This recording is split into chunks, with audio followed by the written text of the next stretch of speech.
नमस्कार दोस्तों, मेरा नाम है आकाश और मैं आप सभी का अपने YouTube channel A to Z study में बहुत बहुत स्वागत करता हूं। और आज की वीडियो में मैं आपको पढ़ाऊंगा क्लास 5th मैथ में चैप्टर नंबर 12 स्मार्ट चार्ट।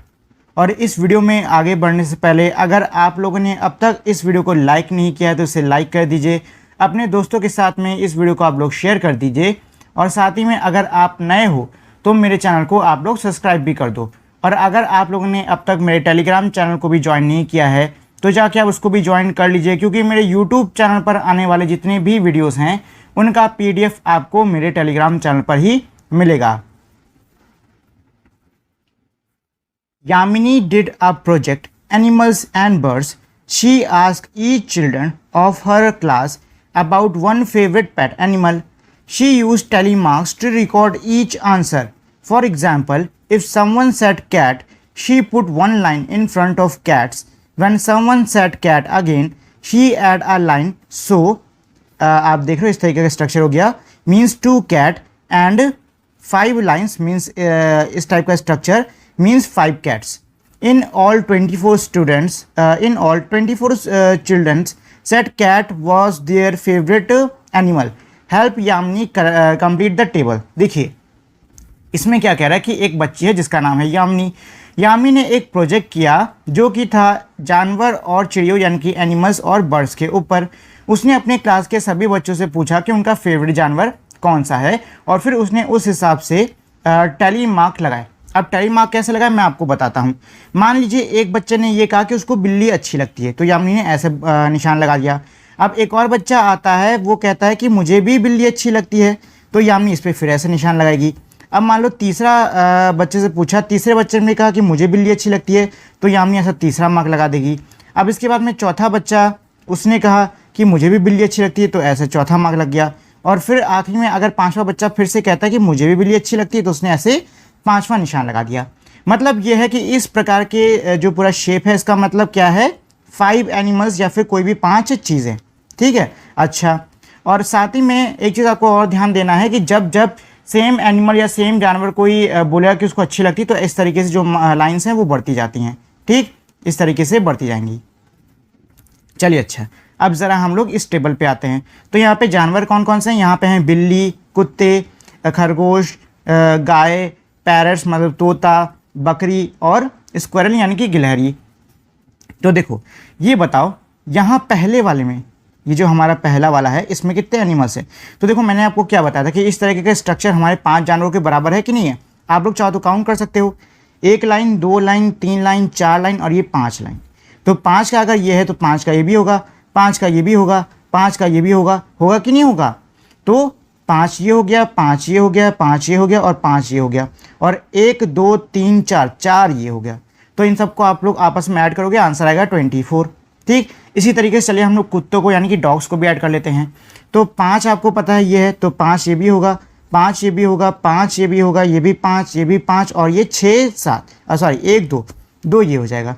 तो अब आप लोग इसको ऐड कर लो, 10 15 20 25 30 और 32 यानी कि 32 डॉग्स कितने हो गए? 32 हो गए। इसके बाद में रैबिट। तो देखो 5 का एक ये, 5 का एक ये, तो 5 5 10, यहाँ पे 10 रैबिट है सिर्फ। इसके आगे काउस गिन लेते कितने हैं? तो 5 का ये, 5 का ये, 5 का ये, 5 का ये और ये 1 2 2 का ये। तो ये हो जाएगा 5 5 10 15 20 और 22 यानी कि 22 काउस यानी कि गाय हैं। पैरट कितने हैं? तो पैरट बड़े को ये हो गया 5, ये हो गया 6 7 8 पैरट्स हैं। और बकरियाँ कितनी है? तो 5 5 5 5 यानी कि 20 बकरियाँ हैं। इसी तरीके से लास्ट है स्क्वायर यानी गिलहरी। तो गिलहरी कितनी बेटा? ये हो जाएगी 5 5 और 5 तो टोटल 15 गिलहरियाँ हो जाएंगी। ठीक है, देखिए ऐसे मैंने 5 5 करके काउंट किया। आपको अगर ऐसे समझ में नहीं आ रहा है तो आप लोग लाइन वाइज काउंट करो। लाइन वाइज यानी कि ऐसे कितनी लाइनें हैं? 1 2 3 4 5 6 7 8 9 10 11 12 13 14 15। आंसर तब भी 15 ही आएगा। मतलब मैं ये कह रहा हूँ कि आपको जैसे सही लगे, क्योंकि आपको पता है भैया ये जो स्ट्रक्चर इसमें 5 लाइनें हैं तो ऐसे 5 5 5 लिख के जोड़ लो, ज़्यादा इजी पड़ेगा। और चाहो तो आप एक एक करके लाइन को भी जोड़ सकते हो। आंसर दोनों कंडीशन में हमारा सेम आने वाला है तो आपको इसमें टेंशन लेने की कोई ज़रूरत नहीं है। चलिए अच्छा, ये हमारा पूरा सोल्यूशन जो कि मैंने आपको बताया था। अच्छा, अब यहाँ पे कुछ क्वेश्चंस हैं इसी टेबल से रिलेटेड, उसको हम लोग सॉल्व कर लेते हैं। तो यहाँ क्या कह रहा है, look at the tally marks and write the numbers for each animals in the table. How many childrens in all did Yamini talk to. इसमें ये कह रहा है कि आपको जो नीचे हमारा मतलब जो आपने ये टैली मार्क देखी है, आपको इस टैली मार्क के हिसाब से, एक सेकेंड, आपको ये जो टैली मार्क है इसके हिसाब से तो पहले तो यहाँ सब जानवर लिख लेने, जो कि हमने कर लिए। अब ये कह रहा है कि आपको बताना है कि टोटल कितने बच्चों से यामिनी ने बात की। तो इसके लिए पता है आप इन सबका टोटल कर सकते हो। चलो टोटल कर लेते हैं। तो ये है 4 5 6 7 8 8 और 0 तो आएगा ना, 8 और 8 में 8 और जोड़ दो तो हो जाएगा 16, और 16 में 5 जोड़ दो हो जाएगा 21। तो 21 का 1 लिख देंगे, 2 इधर हाथ से चला जाएगा। तो ये हो जाएगा 2 2 4 3 7 8 9 10 10 11 12 13। तो आंसर आ गया 131। कितना आ गया बेटा, 131। तो यामिनी ने टोटल कितने बच्चों से बात करी, उसने बात करी 131 स्टूडेंट से। अच्छा, which is the most favourite pet animals in this table. इस टेबल में सबसे पसंदीदा पेट एनिमल्स कौन सा है, तो सबसे ज़्यादा कौन सा है, सबसे ज़्यादा पेट एनिमल को पसंद करने वाले बच्चे कौन से हैं, ये डॉग।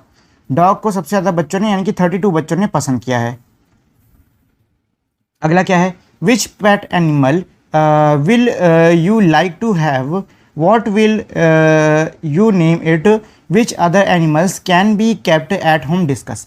इसमें ये कह रहा है कि आपको कौन सा जानवर, मतलब कि कौन सा पेट एनिमल आपको बहुत अच्छा लगता है, उसका आप क्या नाम दोगे, और ऐसे कौन कौन से जानवर हैं जिनको कि घर पे रखा जा सकता है। चलिए वो तो आपको खुद से ही करना है, ठीक है। अच्छा, आगे क्या है, making tally marks on the road. Sumita stood on the road for half an our and counted the number of vehicles passing by. मतलब ये कि सुमिता नाम की एक बच्ची है जो कि सड़क के किनारे खड़ी हो गई और उसने आधे घंटे तक वहाँ से पास होने वाले, मतलब वहाँ से निकलने वाले सभी गाड़ियों को काउंट करना शुरू किया। She made a tally mark for each vehicle, और उसने हर गाड़ी के लिए टैली मार्क बनाने शुरू किए। टैली मार्क कैसे मार्क, टैली मार्क यानी कि इस तरीके वाले, जो ये वाले निशान नहीं है, ये हमारे टैली मार्क कहलाते हैं, ठीक। तो उसने टैली मार्क बनाने शुरू किए। आगे क्या है, this help her in counting quickly the total number of the vehicles in each group. इसमें ये कह रहा है कि इसने मतलब इस तरह टैली मार्क्स जो थे, इसने इस बच्ची सुमिता की सहायता करी कि वो जल्दी जल्दी जो भी हमारी गाड़ियाँ सड़क से निकली हैं उनको हर ग्रुप में वो काउंट कर सके। चलिए, अब ये हमारी अगली टेबल दी हुई, तो चलो पहले कुछ करने से पहले इस टेबल को ही कंप्लीट कर लेते हैं। तो पहले साइकिल गिन लो कितनी है। मैंने आपको क्या कहा था कि ये कितने 5 के बराबर होता है। चाहो तो ऐसे 5 गिन लो, चाहो तो आप लोग लाइन से गिन लो, 1 2 3 4 5, ठीक। नहीं तो फिर आप लोग ऐसे भी गिन सकते हो कि भाई मुझे ऑलरेडी पता है 5 है, तो इसकी 5 ले लो, इसकी वैल्यू 5 ले लो, इसकी वैल्यू 5 ले लो, इसकी भी 5 ले लो, इसकी 5 लो, और ये कितना है 1 2 3, इसकी 3 ले लो, ठीक। इसी तरीके से इसकी भी 5, इसकी भी 5, और 1 2 2 इसकी, ऐसे ही 5 5 5 1 2 3 3 इसकी, 5 5 5, और ये भी हो जाएगा बेटा 5, ये भी 5, ये भी 5, एक और 5, और ये सिर्फ 4 होगा, और इस तरीके से हो गया 5 और 1, ठीक। चाहो तो आप लोग ऐसे काउंट कर सकते हो, चाहो तो आप लोग हर एक लाइन को अलग अलग काउंट कर लो, आपकी इच्छा। अच्छा, साइकिल कितनी काउंट कर लेते हैं, तो 5, एक सेकंड में कलर चेंज कर लेता हूँ, ब्लू ज़्यादा सही है। 5 5 10 15, और 15 5 20 25, और 25 और 3 हमारी हो गई 28, यानी 28, ठीक है। इसका क्या है 5 5 10 2 12, इसका क्या हो गया 5 5 10 15, और 15 3 18, 5 5 10 और 5 15, 5 5 10 15 20, और ये हो गया 24, और 5 1 6, ठीक है। तो टैली करने पे ये आपका टोटल यहाँ पे, मतलब टैली को सॉल्व करने पे ये आपका पूरा आंसर आने वाला है, ठीक है। अच्छा, आगे क्या कह रहा है, right the numbers of each vehicle in the table. मतलब आपको टेबल में हर गाड़ी का नंबर, मतलब कितनी कितनी गाड़ियाँ निकली हैं वो उनका नंबर लिखना है। तो वो मैंने लिख दिया है, अभी ये थोड़ी देर पहले आपको सॉल्व करके बताया। How many vehicles in all did Sumita see on the road in half an hour. मतलब आधे घंटे में सुमिता ने कितनी गाड़ियों को आते हुए देखा। तो देखिए उसके लिए आपको क्या करना है कि यहाँ पे जितने भी हमने नंबर लिखे थे आपको उन सबको क्या करना है, आपस में ऐड यानी कि जोड़ देना है, आपको टोटल नंबर मिल जाएगा। Auto rickshaw are thrice the number of the truck, true और फॉल्स। अब ये कह रहे जो ऑटो रिक्शा है वो ट्रक के मुकाबले 3 गुना ज़्यादा है। मतलब ये है कि अगर मैं ट्रक के नंबर को, कितना नंबर है, 1 2 3 4 5 6, ट्रक के 6 नंबर को 3 गुना करता हूँ, मतलब 3 से गुना करता हूँ, तो वो ऑटो रिक्शा के नंबर के बराबर होगा। यानी कि 6 का 3 गुना कितना होता है बेटा, 18 होता है कि नहीं होता है। तो ऑटो रिक्शा के 18 थे, चेक कर लेते हैं हम लोग। तो ये हो जाएगा 5 5 5 और ये हो जाएगा 3, तो 5 5 10 15 3 18। जी हाँ, जो ट्रक है उसका 3 गुना यानी कि 6 का 3 गुना हमारे 18 के बराबर था। तो यहाँ पे आप लोग क्या लिखोगे, यहाँ पे आप लोग ट्रू लगा दोगे। ठीक है। Make tally marks for the 7 more buses and 2 more trucks. अब ये कह रहे कि आपको 7 और बस और 2 और ट्रक के लिए टैली मार्क बनाना होगा। तो भाई बस कहाँ पे, बस यहाँ पे। अब यहाँ पे हम लोग 7 और बस के लिए टैली मार्क बना लेते हैं। तो उसके लिए देखो क्या करोगे, 1 2 3 4 5 6 7 हो गया। अच्छा, अब 2 मार्क मुझे ट्रक में बढ़ाने, तो एक ऑलरेडी यहीं बढ़ा दो, 2 और ये हो गया 3। ठीक है, तो ये हमारे बढ़ गए मार्क्स। ऐसे आप लोग खुद से कर सकते हो। ट्राई योर सेल्फ, एक second, try yourself, take a round in your colony, मतलब आपको अपनी कॉलोनी के अंदर एक चक्कर लगाना है। Find out many types of trees you can see there, पता करो कि आप कितने प्रकार के पेड़ों को वहाँ पे देख सकते हो। Do you know their name, क्या आप उन सभी पेड़ों के नाम जानते हो। यू कैन मेक ड्राइंग्स, आप उन पेड़ों की ड्राइंग बना सकते हो, मतलब उनका चित्र बना सकते हो।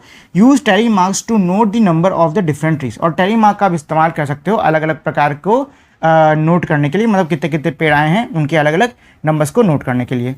अच्छा, helping hand, in the EVS period the teacher asked children whether they help their parents at home।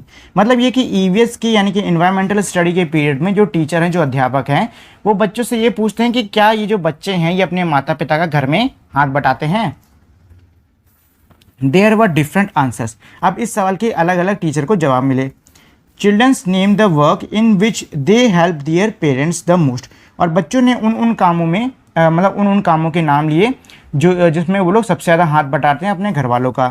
The teacher collected the answer and make a table, teacher ने उन सभी के आंसर्स को कलेक्ट किया और एक टेबल बना दी। टेबल हमारी ये रही पीछे, ये है पीछे। ठीक है, इसमें ये कह रहा है कि कौन कौन से काम है, जिसकी मार्केट जाना, बर्तन साफ़ करना, कपड़े धोना, खाना बनाना और सर्व करना, घर को साफ़ करना। ठीक, और कितने बच्चे, तो 47 बच्चों ने ये कहा कि वो मार्केट जाके मतलब घर वालों का मतलब काम में हाथ बटाते हैं। कुछ ने ये कहा कि घर के बर्तन धोते हैं, 15 बच्चों ने ये कहा। 3 बच्चों ने ये कहा कि वो घर में कपड़े वपड़े धो देते हैं। 25 बच्चों ने ये कहा कि वो खाना बनाने और खाना को सर्व मतलब सबको खिलाने में काम में सहायता करते हैं। और कई बच्चों ने ये कहा, मतलब 10 बच्चों ने ये कहा कि वो घर को साफ़ सफाई, मतलब घर की साफ़ सफाई, घर को साफ करने में घर वालों का हाथ बटाते हैं। अच्छा, तो यहाँ नीचे क्या दिया है, यहाँ नीचे दिया हुआ है total childrens who said they help their parents, मतलब टोटल नंबर ऑफ आपको चिल्ड्रन बताने हैं जो कि अपने पेरेंट्स की हेल्प करते। तो टोटल नंबर भैया बताने के लिए आप ऐड कर दो सबको। तो ये 7 है, 7 3 10 5 15 और ये हो गया 20 और 0 का कुछ नहीं, तो ये हमारा 20 का 0 इधर आ जाएगा और 2 ऊपर कैरी हो जाएगा। तो यहाँ हो जाएगा 6, मतलब 2 कैरी 4 के साथ में 6 7 और 7 8 9 10 यानी कि 100। टोटल कितने बच्चे हो गए, टोटल हो गए बेटा 100 बच्चे। ठीक है, चलिए ये है इसका answer. Now you can fill the chapati chart to show the number given in the table. अब ये कह रहे कि अब आप ये जो चपाती चार्ट दिया हुआ है इसमें नंबर्स को फिल कर सकते हो। Look and find out childrens who help in making और सर्विंग फूड। अब ये कह रहा है वो बच्चे जो घर में खाना बनाने और सर्व करने में सहायता करते हैं। तो कितने बच्चे सहायता करते थे, खाना बनाने सर्व करने में 25 बच्चे सहायता करते थे, 25। ठीक, टोटल 100 है, 25 इसमें से खाना बनाने में सर्व कर रहे हैं। अब ये पूछा कि ये टोटल बच्चों का कितना हिस्सा हुआ, 1/3 हुआ, आधा हुआ या 1/4 हुआ। तो देखो बच्चे कितने हैं बेटा, 25 हैं, सॉरी 25 बच्चे हैं जिन्होंने कहा कि वो घर में खाना बनाने में सहायता करते हैं। टोटल बच्चे कितने थे बेटा, 100 थे। अब इनको आपस में डिवाइड कर दो, तो 25 1 जा 25 और 25 4 जा यानी कि 1/4, यानी कि जो 25 है ये 100 का 1/4 हिस्सा हुआ यानी 1/4 हुआ।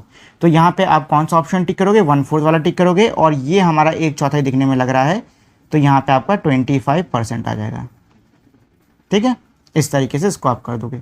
अच्छा, ये हो गया बेटा। अगला क्या कह रहा है, practice time after school, ask 10 friend of yours about what they like to do most after school. देखिए अब ये वाला क्वेश्चन आपको खुद से करना है। इसमें ये कह रहा है कि आपको अपने 10 दोस्तों से 10 मित्रों से पूछना है कि वो लोग स्कूल से घर जाने के बाद में क्या क्या करते हैं। जैसे कि टीवी कितना देर देखते हैं, मतलब टीवी कितने बच्चे देखते हैं, फुटबॉल कितने बच्चे खेलते हैं, कहानी कितने बच्चे पढ़ते हैं, और भी कई आपको यहाँ पे काम और बच्चों की संख्या अपने आप से बढ़ा लेनी है। Ad mad, Rajni loves to watch cartoon on television, मतलब रजनी नाम की एक बच्ची है जिसको कि टीवी पर कार्टून देखना बहुत अच्छा लगता है। One day she thought of counting the number of the ads during the break, एक दिन उसने सोचा कि क्यों ना ब्रेक के दौरान जो भी ऐड आते हैं उनको काउंट यानी कि उनको गिना जाए। She found that in each break there are 14 advertisements, उसने ये पाया कि हर ब्रेक में कम से कम क्या 14 ऐड आ रहे हैं। In 10 of those ad there were childrens as actors, और उनमें से जो 10 ऐड थे उसमें जो बच्चे हैं मतलब जो चिल्ड्रन हैं वो एक्टर के तौर पर काम कर रहे हैं।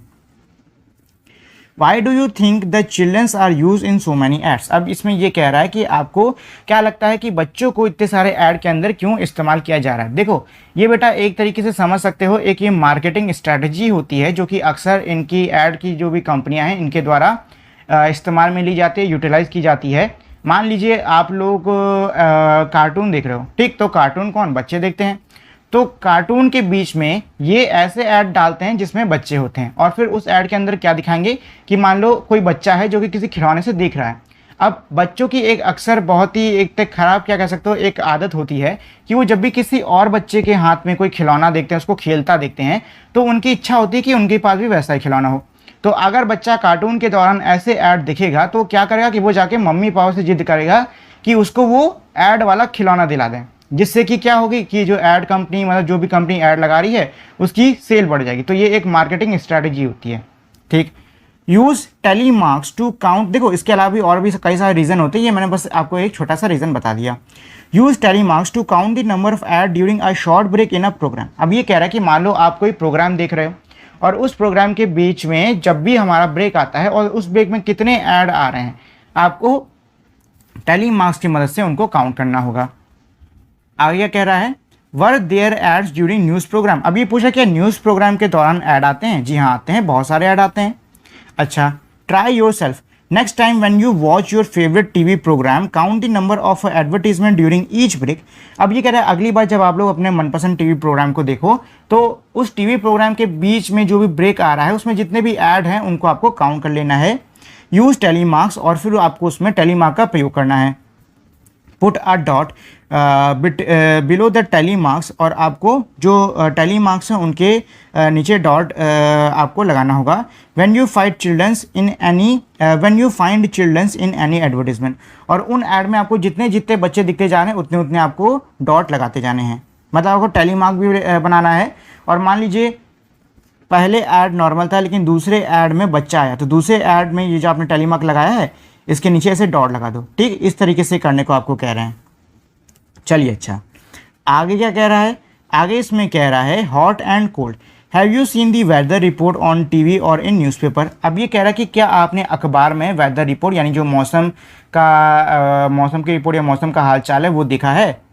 These are two bar chart. अब नीचे देखिए 2 बार चार्ट दिए हुए हैं, एक है 1 जून का और दूसरा है 1 दिसंबर का। These shows the highest temperatures in 4 cities, और ये जो बार चार्ट है ये 4 शहरों के अंदर हाईएस्ट टेम्परेचर मतलब सबसे ज़्यादा तापमान को दिखा रहा है। ऑन 2 डिफरेंट डे, 2 अलग अलग दिनों पे। ये चार्ट है 1 जून का और ये है 1 दिसंबर का। These cities are Delhi, Shimla, Bengaluru and Jaisalmer. और ये जो शहर है ये कौन कौन से हैं? ये हैं दिल्ली, शिमला, बेंगलुरु और जैसलमेर। अच्छा, find out from the bar chart, मतलब ऊपर जो हमने बार चार्ट देखा है अब उसकी मदद से हमको नीचे के ये जो क्वेश्चन है इनको सॉल्व करना होगा। Which city is the hottest on June first June, मतलब ये कह रहे हैं कि कौन सा शहर है जो कि सबसे ज़्यादा गर्म है 1 जून के दिन पे। तो आपको 1 जून वाला बार देखना है और देखना है कि यहाँ पे तापमान किस में ज़्यादा है। देखिए तापमान देखते समय आपको एक चीज़ हमेशा ध्यान देनी है कि किसी भी शहर का तापमान जितना ज़्यादा होगा वहाँ गर्मी उतनी ज़्यादा होगी, और तापमान जितना कम होगा वहाँ ठंडी उतनी ज़्यादा होगी। मतलब ज़्यादा टेम्परेचर गर्मी और कम टेम्परेचर तो ठंडी, ठीक। इस पॉइंट को आपको अपने दिमाग में बैठा लेना है। तो देखिए 1 जून में आपको ये एक शहर दिख रहा है जिसका नाम है जैसलमेर। यहाँ पे कितना टेम्परेचर है बेटा 38 डिग्रीज है, और यही सबसे ज़्यादा मैक्सिमम टेम्परेचर है। तो सबसे ज़्यादा हॉटेस्ट सिटी कौन सी हुई 1 जून को, वो हो गई जैसलमेर। तो यहाँ आपको जैसलमेर लिख देनी है। Which city is the coldest on 1 दिसंबर, यानी 1 दिसंबर पे सबसे ठंडी सिटी कौन सी थी। तो चलिए हम लोग बार चार्ट पे वापस चलते हैं, और यहाँ पे ये बताओ कि यहाँ पे ऐसा कौन सा शहर है जिसका तापमान सबसे कम है, तभी तो ठंडा होगा ना। अभी मैंने आपको थोड़ी देर पहले बताया। तो यहाँ पे सबसे कम टेम्परेचर किसका है, तो वो है शिमला का। कितना, मात्र 10 डिग्रीज। तो सबसे ठंडा शहर कौन सा है 1 दिसंबर पे, वो है Shimla. Which city shows little change in temperature on 2 days 1 June and 1 दिसंबर। अब ये कह रहा है ऐसा कौन सा शहर है जहाँ पे बहुत ही कम बदलाव देखा हमने तापमान के अंदर जून और दिसंबर के समय में। तो देखो ये है हमारा बेंगलोर। बेंगलोर में गर्मी के मौसम में 28 डिग्री, ठंडी के मौसम में 24 डिग्री, यानी कि मात्र 4 डिग्री का फ़र्क आया है, बाकी सब में से ज़्यादा फर्क आया है। तो सबसे ज़्यादा कॉमन टेम्परेचर वाली कौन सी सिटी है हमारी, बेंगलोर।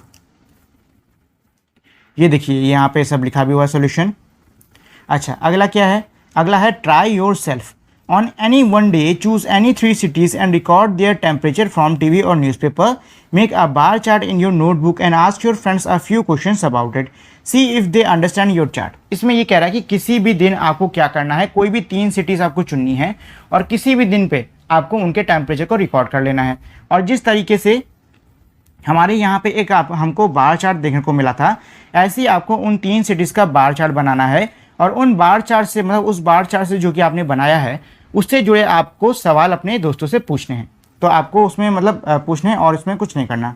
चलिए अच्छा, rabbit in Australia, early there was no rabbit in Australia. मतलब ये कह रहे हैं शुरुआत के समय में ऑस्ट्रेलिया हमारा एक वो है कॉन्टिनेंट, ऑस्ट्रेलिया के अंदर कोई भी खरगोश मतलब बिल्कुल भी खरगोश नहीं रहा करते थे। Rabbits were brought to Australia around the year 780। जो रैबिट्स हैं, जो खरगोश हैं, वो 1780 में ऑस्ट्रेलिया में लाए गए। At that time there were no animals in Australia which ate rabbit. उस समय ऑस्ट्रेलिया के अंदर ऐसा कोई भी जानवर नहीं था जो कि रैबिट यानी कि खरगोश को खाता हो। So the rabbit began to multiply at very fast rate. इसीलिए जो रैबिट है मतलब जो खरगोश है वो बहुत ज़्यादा नंबर पे मल्टीप्लाई होने लग गया, मतलब उनकी जनसंख्या बढ़ने लग गई। Imagine what they did to the crops. अब आप कल्पना कर सकते हो कि इतने सारे जो रैबिट्स हैं इतने जल्दी जल्दी बढ़ गए हैं, उन्होंने क्रॉप यानी कि फसल के साथ में क्या किया होगा। ठीक है, देखिए इसमें अब हमारी आगे एक टेबल दी हुई है और इसके बाद में हमें कुछ क्वेश्चन है। तो पहले हम इस टेबल को समझ लेते हैं, फिर हम लोग क्वेश्चन को देख लेंगे। यहाँ क्या है, यहाँ टाइम लिखा है, यहाँ नंबर ऑफ रैबिट लिखे हैं। तो देखिए शुरुआत में 10 खरगोश लाए गए। पहले साल बाद मतलब 1 साल बाद ये खरगोश 18 हो गए, 2 साल बाद ये खरगोश 32 हो गए, 3 साल बाद 58 हो गए, 4 साल बाद 108 हो गए। तो देखो हो क्या रहा है, ये हो रहा है कि भाई शुरुआत में 10 थे तो 10 का दुगना हो गया, यानी कि 10 का दुगना 20, और उसमें -2 कर दो तो आ जाएगा आपका आंसर 18। ऐसे ही हमारा 18 नंबर ले लो, 18 को दुगना कर दो तो 18 टूजा होता है हमारा 36। ठीक है, और 36 में 4 माइनस कर दो, यहाँ 2 माइनस के यहाँ 4 माइनस कर दो तो ये हमारा कितना हो जाएगा, ये हो जाएगा हमारा 32। फिर ऐसे ही 32 को 2 से आप लोग मल्टीप्लाई करिए और आप 6 से माइनस कर दो तो आंसर पता कितना आएगा, आ जाएगा हमारा 58 बेटा। अब 58 को अगर हम लोग 2 से मल्टीप्लाई करके 8 से घटा देते हैं तो आंसर हमारा 108 हो जाएगा। ये जो टेबल है ये हमारी इस तरीके से चल रही है। ठीक है, इसका पैटर्न ये है, ये देखिए यहाँ मैंने आपके लिए पूरा पूरा पैटर्न दे दिया है। यहाँ पे आपके लिए मैंने पूरा का पूरा पैटर्न दे दिया है। ये लो, पहले 10 को 2 से मल्टीप्लाई, -2 18, 18 को 2 से मतलब इस वाले आंसर को इधर रख के फिर 2 से मल्टीप्लाई, -4 32, फिर 32 को इधर रखा तो 32 मल्टीप्लाइड बाय 2 -6 58, 58 को इधर रखा 58 मल्टीप्लाइड बाय 2 -8 108, 108 को यहाँ पर रख के मैंने सॉल्व किया तो 108 मल्टीप्लाइड बाय 2 -10 हो जाएगा 206, और 206 को मैंने फिर से एक बार 2 से मल्टीप्लाई करके 12 से घटा दिया तो हमारा आ गया 400। पैटर्न क्या चल रहा है, पैटर्न ये चल रहा है कि हम सभी नंबर को यानी कि जो हमारे आंसर आ रहे हैं उनको 2 से मल्टीप्लाई करके 2 4 8 मतलब 2 की टेबल वाले जितने भी नंबर होते हैं उनसे माइनस कर रहे हैं। ठीक, ये पैटर्न यहाँ पे चल रहा है। ये देखिए यहाँ मैंने टेबल भी भर दी। चलिए आगे क्या कह रहा है, after each year the number of rabbits was, मतलब हर साल बाद जो रैबिट की संख्या थी, इन 4 में से आपको ये ऑप्शन चुनना है, little less than double the number of the rabbit in last year, मतलब आखिरी साल के जो रैबिट्स हैं उनकी संख्या के दुगने से थोड़ा कम। तो भैया यहाँ हम लोग क्या कर रहे थे, 2 से मल्टीप्लाई कर रहे थे। तो किसी भी नंबर को आप 2 से मल्टीप्लाई करते तो उसका डबल निकल आता है, और हम उस डबल में कुछ माइनस कर रहे हैं, मतलब हम डबल से थोड़ा नंबर कम कर रहे हैं। तो क्या पहला वाला ऑप्शन सही है? सही है भाई, यही पैटर्न चल रहा है। तो आंसर क्या हुआ? पहला वाला ऑप्शन हो गया। अच्छा, दूसरा क्या कह रहा है? At the end of year 6 the number of rabbits was close to, मतलब 6 साल के बाद में जो नंबर ऑफ रैबिट थे वो कितने हो गए थे? तो 6 साल के बाद में भैया हमारे 400 खरगोश हो गए हैं, तो 400 पर टिक कर दो ऐसे। After which year did the number of rabbit cross 1000, अब ये कह रहे हैं किस साल बाद में जो नंबर ऑफ रैबिट हैं वो हमारे 1000 यानी कि वो हमारे कितने बेटा 1000 हो जाएंगे। तो देखिए क्या हो रहा है, हर साल जो नंबर ऑफ रैबिट हैं वो थोड़े डबल हो रहे हैं, लेकिन डबल से थोड़ा कम हो रहा है। तो 4 अगले साल कितना हो जाएगा? अगले साल 400 का डबल हो जाएगा, ठीक है। और 400 के डबल से कितना माइनस हो जाएगा? 14, सॉरी 400 के डबल से 14 माइनस हो जाएगा, यानी आंसर आने वाला है हमारा 714 है, तो ये हो जाएगा बेटा 86, ठीक। अब इसके बाद में जो अगला साल है उसमें 700 का डबल हो जाएगा। हमको पता है 700 का डबल भैया 1000 से ज़्यादा जा रहा है, और यही क्वेश्चन तो पूछ रहा था कि किस साल के अंदर जो रैबिट्स की संख्या है वो 1000 को पार कर जाएगी। तो छठे साल में कितना था? छठे साल में था 400, 7वें साल में हमारा 700 कुछ हो गया, और 8वें साल में ये हमारी 1000 से ज़्यादा हो गई। कितनी होगी बेटा? 1000 से ज़्यादा हो गई। तो यहाँ आंसर में क्या लिखोगे? 8 ईयर्स लिखोगे, ठीक है। इसको ऐसे सॉल्व करते हैं। अच्छा, ये है इन सब का सॉल्यूशन। चलिए, family tree. Madhav went to a wedding along with his parents, मतलब माधव एक बच्चा है जो कि अपने पेरेंट यानी अपने माता पिता के साथ में शादी में जाता है। He met many relative there, वहाँ पे उसकी मुलाकात कई सारे मेहमानों के साथ में होती है। But he didn't know everyone, लेकिन वो हर किसी को नहीं जानता था। He met his mother's grandfather, वहाँ पे उसकी मुलाकात उसके जो मम्मी हैं उनके ग्रैंडफादर से, यानी उनके मम्मी के दादा से होती है। But found that her grand mother is not alive, लेकिन उसको पता चलता है कि जो उनकी ग्रैंड मदर है, मतलब इनकी मम्मी की जो दादी हैं वो अब जीवित नहीं है। He also found that dadi's mother, मतलब उनको ये भी पता चलता है कि जो दादी की माँ है, मतलब ग्रैंड मदर की माँ, वो अब भी क्या है? जिंदा हैं। And is more than 100 year old, और उनकी उम्र 100 साल से ज़्यादा हो चुकी है। माधव गॉट कन्फ्यूज, अब इन सब में माधव बड़ा कन्फ्यूज़ हो गया। He couldn't imagine his mother's grandmother's mother's, अब वो अपनी माँ की दादी की माँ को इमेजिन नहीं कर पाता कि वो आखिर कैसे हो सकती हैं। So Madhav's mother made a family tree for him, तो इसीलिए ये चीज़ समझ में आई, इसलिए माधव की माँ ने उसके लिए एक फैमिली ट्री बनाया। तो देखो फैमिली ट्री क्या है कि भैया ये माधव है, माधव के मम्मी पापा। अब पापा की फैमिली ट्री को इग्नोर कर दिया गया, सिर्फ मम्मी की फैमिली ट्री पे यहाँ पे फोकस है। तो इनकी मम्मी ये कह रही कि इनके भी माता पिता थे। अब इनके जो माता पिता हैं उनके भी माता पिता हैं कि नहीं है, और इनके माता पिता के भी माता पिता होंगे कि नहीं, इनके भी माता पिता होंगे, ठीक। इस तरीके से इसकी मम्मी ने इसको समझाया, और यहाँ जनरेशन भी दी हुई है कि ये माधव है, ये माधव की मम्मी है, और ये माधव की मम्मी यानी शोभना की मम्मी है, ये शोभना की मम्मी की मम्मी है यानी कि शोभना की दादी, और माधव की ग्रेट ग्रैंड पेरेंट्स यानी कि पर दादी, और उसके बाद में ये इनके भी पेरेंट्स, ठीक। इस तरीके से ये पूरा हमारा दिया हुआ है। Madhav's mother help him understand her family with the help of this drawing, Madhav की माँ ने अपने बच्चे को, मतलब अपने बेटे को, उनके फैमिली के बारे में इस ड्राइंग की मदद से समझाने की कोशिश करी। You can also find out about your old generation using such a family tree. अब ये कह रहे हैं इस फैमिली ट्री का इस्तेमाल करके आप अपने खुद के जो ओल्डर जनरेशन, जो पुरानी जनरेशन है, उसका पता कर सकते हो। How many grand parents in all does Shobhana have, मतलब ये कह रहे हैं कि शोभना के कितने ग्रैंड पेरेंट्स हैं। तो देखिए एक सेकंड, इधर जाना था। शोभना के कितने ग्रैंड पेरेंट्स हैं? शोभना कौन है? शोभना माधव की मम्मी का यानी कि इनका नाम है, और इनके ग्रैंड पेरेंट कौन होंगे? इनके ग्रैंड पेरेंट होंगे इनके, मतलब शोभना के मम्मी पापा के मम्मी पापा, यानी कि ये वाले। तो कितने ग्रैंड पेरेंट हैं? 4 हैं। तो आंसर कितना आएगा? शोभना के कितने ग्रैंड पेरेंट हैं? 4 हैं। How many great great great grand parent in all does Madhav have, Madhav के कितने great great great grand parents हैं? तो भाई साहब कितने great great great great grand parents हैं? ये माधव है, इसके great great great grand parents यानी कि ये वाले हुए। तो कितने हैं? 1 2 3 4 5 6 7 8, सॉरी हाँ 8 हुए। 1 2 3 4 5 6 7 8, 8 हो गए, तो यहाँ लिख दो 8। अगला क्या कह रहा है, अगला कह रहा है how many elders will be in the 6th 7th generation of his family. मतलब माधव के परिवार में 7वें जनरेशन में कितने एल्डर्स, कितने बड़े होंगे। तो देखो हमको यहाँ पे एक पैटर्न दिख रहा है। पैटर्न क्या दिख रहा है, पैटर्न हमको ये दिखा कि देखो ये माधव के मम्मी पापा यानी एक के डबल हो गए, माधव के पापा को इग्नोर कर दिया। अब माधव के जो मम्मी हैं शोभना के मम्मी पापा यानी 2 लोग, अब इनके ग्रैंड पेरेंट यानी 4 लोग। मतलब देख रहे हो डबल हो रहा है, ये 1 था, ये 2 हो गया, अब इसका डबल 4 हो गया, इसका डबल 8 हो गया। अब इसकी अगली जनरेशन यानी कि छठी जनरेशन में कितना हो जाएगा, 16 हो जाएगा। कितना हो जाएगा बेटा छठी जनरेशन में, 16 हो जाएगा। और 16 का डबल कितना होता है, 32 होता है, जो कि हमारी 7वीं जनरेशन में हो जाएगा।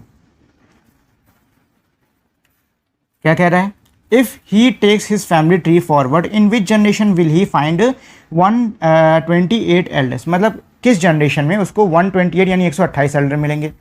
तो भाई साहब 32 किस में हुआ था, 32 हमारी 7वीं जनरेशन में हुआ था कि नहीं हुआ था, 7वीं में 32 यानी कि 32।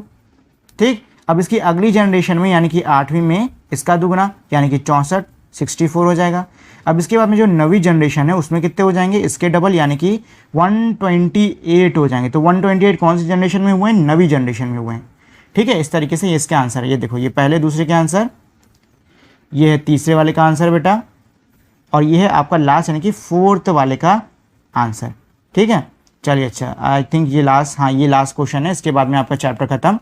चलिए यहाँ क्या कह रहा है, growth chart of a plant, Amit sowed a few seed of moong dal in the ground. यानी अमित नाम का एक बच्चा है, उसने जमीन में कुछ मूंग दाल के बीजों को बोया।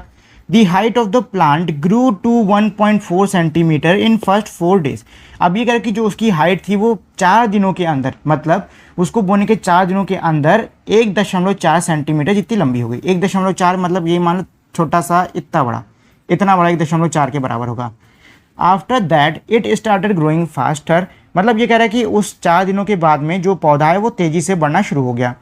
Amit measure the height of the plant after every 4 days and put a dot on the chart. अब ये कह रहा है कि अमित ने क्या किया कि उसने एक चार्ट बनाया और वो अब हर 4 दिन बाद अपने पौधों की जो हाइट है उसको क्या करता, उसको मेजर करता और अपने जो उसने चार्ट बनाया है उसमें वो हाइट के हिसाब से डॉट लगाता रहता। For example if you look at the dot marked on the 4th day, मतलब ये कह रहे हैं उदाहरण के लिए अगर आप जो अगला चार्ट दिया हुआ है उसमें चौथे दिन में आप देखोगे, you see on the left side scale there it is 1.4 centimetre. तो चार्ट किधर है बेटा, ये है चार्ट। ठीक, ये है चौथा दिन, और चौथे दिन से हम अगर इधर लेके जाएंगे तो हमको पता चलेगा ये 1.4 सेंटीमीटर पर है। ठीक है ना बेटा, तो इसी तरीके से बाकी सब किया जाएगा। ये चौथे दिन का इधर, ये 8वें दिन का इधर, ये हमारे 12वें दिन का इधर, ये इधर हमारे 16वें दिन का, और ये आखिरी 20वें दिन का। ठीक, ये हमारा पूरा चार्ट दिया हुआ है, ये मैंने आपके लिए इसमें कर दिया है। चलिए अच्छा, आपको भी ऐसे ही चार्ट कंप्लीट कर लेना है। उसके बाद में अब यहाँ पे जो क्वेश्चन हैं हम उनको कंप्लीट करेंगे। तो क्वेश्चन क्या कह रहा है, क्वेश्चन ये कह रहा है between which days did the length of the plant change the most. मतलब किन दिनों के दौरान जो पेड़ की जो लेंथ है वो सबसे ज़्यादा बदली है। तो किन दिनों के दौरान बदलाव आया है, इसके बीच में देखो 5.3 से 9.4, ऑलमोस्ट 4 सेंटीमीटर से ज़्यादा का डिफरेंस आया। कितने, 4 सेंटीमीटर से ज़्यादा का डिफरेंस है कि नहीं बच्चों, 4 सेंटीमीटर से ज़्यादा। यहाँ पे 4 से कम करेगा इस वाले के बीच में, तो 4 सेंटीमीटर से ज़्यादा का डिफरेंस यहाँ पे कम पे, यहाँ पे भी कम पे। तो हमारा कौन सा दिन हो गया, 8वें और ये वाले यानी कि 12वें दिन के बीच में, यानी कि 8th और 12th डे के बीच में सबसे ज़्यादा बदलाव आए हैं। तो इसका जो 3 वाला है उसको टिक कर दो। What could be the length of these plants on the 14th day guess। अब ये कह रहे भैया अंदाज़ा लगाओ कि 14वें दिन पर जो लेंथ है वो कितनी हो सकती है। तो कितनी हो सकती है, यहाँ पे देखो 14वां दिन हमारा किधर आएगा, 14वां दिन आएगा हमारा इधर, ये वाला दिन। ठीक, अब आपको यहाँ पे स्केल रख के देख लेना कि ये कितना जा रहा है। तो ये 9 पॉइंट समथिंग जाना चाहिए। ये देखिए यहाँ पे 9 पॉइंट समथिंग यानी कि 9.9 एक ही आंसर दिया है, एक ही ऑप्शन दिया है, तो आपको उसको टिक कर देना है। Will the plants keep growing all the time. अब ये कह रहे कि जो पौधे हैं क्या वो हर वक्त उगते रहेंगे, तो जवाब है नहीं, पौधे हर वक्त नहीं उगते रहते हैं। उनका एक ग्रोथ पीरियड होता है और जब वो ग्रोथ पीरियड पास हो जाता है तो पौधे ऑटोमेटिकली बहुत तेज़ी से उगना बंद कर देते हैं। What will be its length on the 100 day. अब ये कह रहा है 100वें दिन पर उसकी कितनी लेंथ होगी, अंदाज़ा लगाओ। तो भाई साहब अब कितनी हो सकती है, 20वें दिन पे कितनी है, 10, 9 है। इस हिसाब से अंदाज़ा लगा लोगे कितना बड़ा होगा 100 दिन बाद में। ठीक है, जैसे जो आपको सही लगे अपना अंदाज़ा यहाँ पे लिख देना। ठीक, तो ये था हमारे आज की क्लास का लास्ट क्वेश्चन। इसी के साथ में हमारी आज की ये जो क्लास है ये यहीं पे ख़त्म होती है। अगर आपको इस वीडियो में कोई पार्ट है जो समझ में नहीं आया है तो आप मुझे नीचे कमेंट करके पूछ सकते हो, मैं आपको उसका जवाब ज़रूर दूंगा। और साथ ही में अगर आप लोगों ने अब तक इस वीडियो को लाइक शेयर सब्सक्राइब नहीं किया है तो प्लीज़ इस वीडियो को आप लोग लाइक शेयर और मेरे चैनल को सब्सक्राइब ज़रूर कर दें।